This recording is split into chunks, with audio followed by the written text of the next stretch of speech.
வணக்கம். இப்போ நடந்து முடிஞ்ச டிஎன்பிஎஸ்சி குரூப் 4 எக்ஸாம்ஸ் வந்து எல்லாரும் எழுதியிருப்பீங்க. அதில் வந்து மேக்ஸிமம் எல்லாருமே ஜெனரல் தமிழ் எடுத்து எழுதியிருப்பீங்க. ஸோ பிசிக்கல் சேலஞ்ச் பீப்புள் வந்து பார்த்தீங்கன்னா ஜெனரல் இங்கிலீஷ் எடுத்திருப்பாங்க.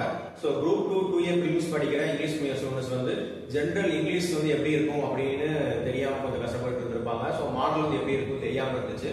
இப்போ நடந்த குரூப் 4 எக்ஸாம்ல ஜெனரல் இங்கிலீஷ் கொஸ்டின் பேப்பர் தான் இந்த கொஸ்டின் பேப்பர், சரிங்களா? ஸோ இந்த கொஸ்டின் பேப்பர் படி நம்ம சிலபஸ்ல நமக்கு என்ன கொடுத்துருந்தாங்க, ஒவ்வொரு யூனிட்ல இருந்து எவ்வளவு கொஸ்டின் கேட்க போறாங்கன்னு சொல்லி ஜெனரல் இங்கிலீஷ் சொல்லியிருந்தாங்க. அதுபடி இப்போ வந்து கொஸ்டின் பேப்பர் வந்து கிடைச்சிருச்சு. ஸோ இந்த கொஸ்டின் பேப்பர்ல வந்து மொத்தம் 100 கொஸ்டின்ஸ் இருக்கு. ஸோ அதை பிடிஎஃப்ல வந்து லிங்க் டெஸ்கிரிப்ஷன்ல கொடுக்குறேன். அதை டவுன்லோட் பண்ணிட்டு இந்த கொஸ்டின் பேப்பரை வந்து 2A படிக்கிற இங்கிலீஷ் மீடியம் ஸ்டூடெண்ட்ஸ் வந்து அதாவது ப்ராக்டிஸ் பண்ணி பாருங்க. ப்ராக்டிஸ் பண்ணி பாருங்க. கிட்டத்தட்ட நம்ம வந்து லாஸ்ட் டைம்லாம் நம்மளுக்கு வந்து ஜெனரல் இங்கிலீஷ் வந்து ஒரு 45 மினிட்ஸ்ல வந்து 100 கொஸ்டின் நம்ம முடிச்சிருவோம். ஸோ இந்த தடவை பார்த்தீங்கன்னா நீங்க ப்ராக்டிஸ் பண்ணும்போதே உங்களுக்கு தெரிஞ்சிடும் இந்த கொஸ்டினோட ஸ்டாண்டர்ட் எப்படி இருக்குன்னு சொல்லிட்டு, சரிங்களா? ஸோ டெஸ்கிரிப்ஷன் லிங்க் இருக்கும். ஸோ ஃபுல் கொஸ்டின் இதுதான் இருக்கு. ஸோ நீங்க வந்து ஃபுல்லா ஒரு தடவை வந்து ப்ராக்டிஸ் பண்ணி பாருங்க.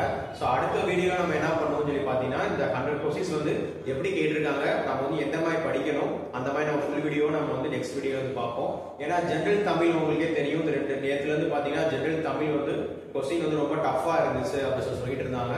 ஸோ ஜெனரல் தமிழ்ல பார்த்தீங்கன்னா கிட்டத்தட்ட 100 கொஸ்டின்ஸ்ல ஒரு 80 கொஸ்டின்ஸ் வந்து நல்லா படிச்சதுனால அவங்க 80 கொஸ்டின் தான் போட முடிஞ்சிருச்சு. பட் ஆனால் ஜெனரல் இங்கிலீஷ்ல நீங்க ப்ராக்டிஸ் பண்ணி பாருங்க. உங்களுக்கு வந்து எவ்வளவு கொஸ்டின்ஸ் வரும்னு சொல்லி பார்த்துட்டு அதுக்கு ஏற்ற மாதிரி ப்ரிப்பரேஷன் நம்ம வந்து எப்படி பண்ணணும், சூப்பு பிலிம்ஸ் எப்படி பண்ணணும்னு சொல்லிட்டு நீங்க ப்ராக்டிஸ் பண்ற வச்சு நம்ம தெரிஞ்சுக்கலாம், சரிங்களா? அடுத்த வீடியோல நம்ம என்ன பார்க்க போறோம்னா இந்த ஃபுல் கொஸ்டின் பேப்பர் வந்து எப்படி இருக்கு, நம்ம எப்படி ஃபோக்கஸ் பண்ணி படிக்கணும்னு சொல்லிட்டு நம்ம வந்து பார்க்க போறோம். நன்றி, வணக்கம்.